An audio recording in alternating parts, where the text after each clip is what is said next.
do this. Okay. Hi, I'm Olivia. I'm the Witch of Wonderlust here on YouTube and on Instagram, and we're talking about bath and shower magic today. It's gonna be a quick video. Where'd my tea go? There it is. Ugh. It's gonna be a super quick video because there's not a whole lot to cover. It's more so a lot of basics and mini ideas that you can definitely just work off of. Yeah, that made sense. Okay, grab some tea. Today I am drinking just this generic rose green tea. Yeah, I just got it at my local Asian food market, so if I can find it, I will link it.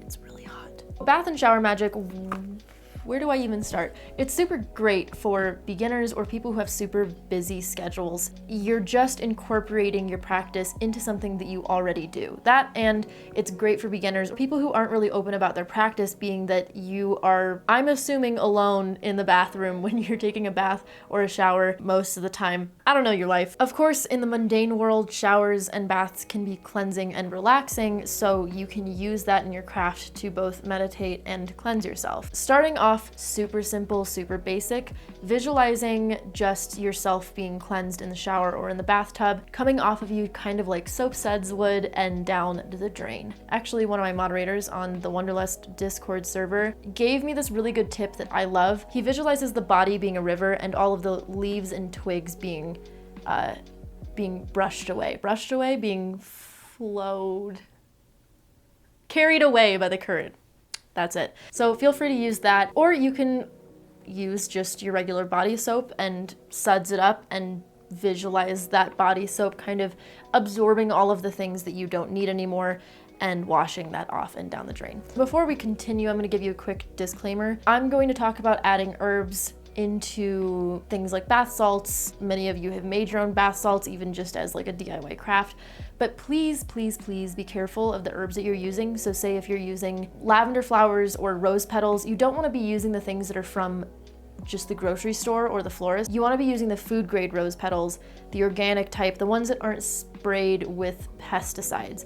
You don't want to be using that on your body. Just be mindful, be very careful, and also keep in mind that a little goes a long way. Same thing with crystals. I'm just gonna flat out advise that you just don't put your crystals in a bathtub with you, that you just don't put them in water with you. You want to be very, very, very careful and very sure that whatever you're using is safe. I am not an avid crystal user, so I'm not the person to advise which crystals to and to not use. So I'm just flat out saying maybe just don't put them in the bathtub with you. The only reason I'm saying that is because there are crystals such as selenite that are water soluble, meaning that they will dissolve in water. That's not safe for you, especially if you're bathing in it. As well as other crystals, these minerals can be very, very toxic. So please, I stress, just know what you're working with, be very careful. And if you have a smidgen of doubt in your mind, just don't use it. It's not worth it, just trust me.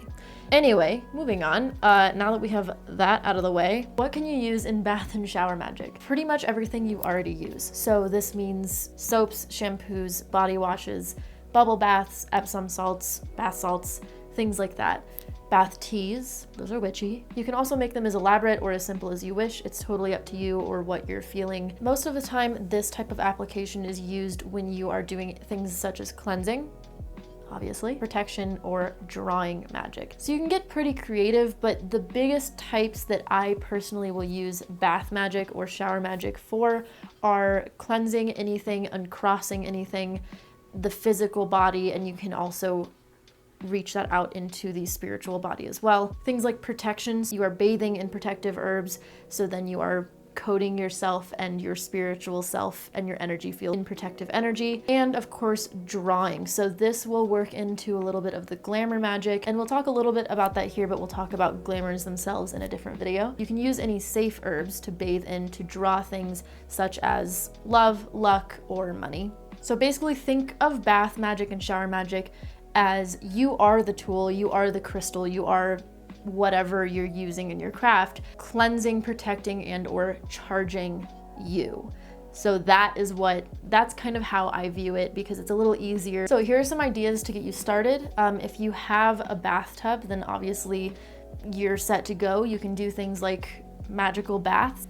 Now personally, as much as I absolutely love the aesthetic of the flowers and the herbs floating around in the bath, it is a bitch to clean up. So I suggest one of two things. One, you can either get yourself some reusable muslin tea bags and make sure they're a little bigger than usual tea bags. I would say, like, instead of something like this big, maybe something like that big.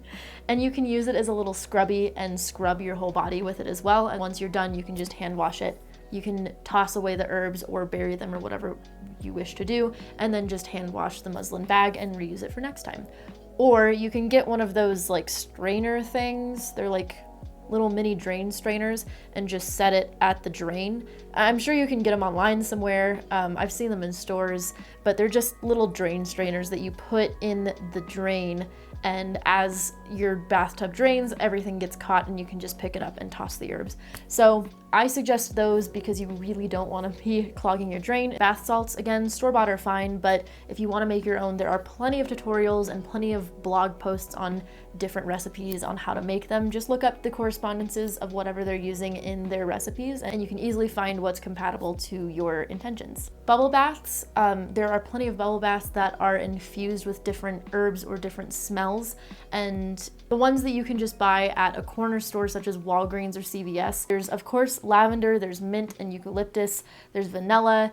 I've even seen charcoal and plenty of other things, so you can use those for plenty of different uses and intentions. Personally, I love using soap bars. My favorite soap bars so far are from Oh Hi Botanica. She's wonderful, and I love the scents that she uses, and also you can just tell that she puts so much time and effort into making these bars of soaps. So much love and so much artistic attention to detail. Or if you remember Allie, the Bronx Witch, she has a shop where she makes her own magical soaps. I have both her money drawing and her protection soap. Both are wonderful, both smell great, and she gives little instructions on how to best use those soaps. I'll link those down below. The great thing about bar soaps is you can carve sigils into them, so you can charge the soap that way as well. And again, if that's not something that you want to buy off of line, you can also just go to your corner store and get a bar of soap that you like and think smell good and carve some sigils into it and charge it yourself. And lastly, for your shower, you can do DIY shower melt. If you don't know what those are, they're kind of like these little square circle things. Square circles? No, they're square or circle or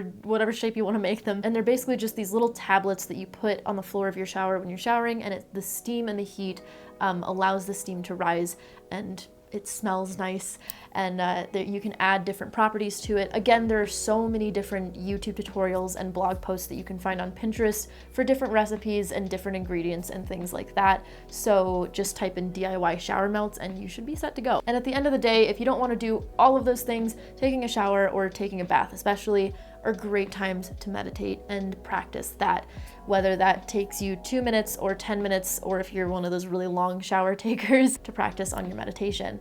But yeah, bath and shower magic, super easy, super simple. So super quick video this time, but believe me, this is a game changer for those of you who either are just beginning to practice, those of you who have busy schedules, or the people who are keeping their practice kind of on the DL. You can get really creative, and this can be as simple or as elaborate as you wish, depending on if you're doing a daily practice or doing an elaborate new moon or full moon bath or something for a holiday. I would love to know if you use bath or shower magic, if you have anything that I didn't mention here, or any ideas or even questions. Just leave them down in the comments below. This community is super helpful and will probably help you out. Or if you want to talk more with this community more directly, I suppose, there is a Discord link for 2 different Discords down below, so go ahead and check those out. Everybody's super nice and welcoming there, and it's pretty active, and you can always make new friends and ask questions as well.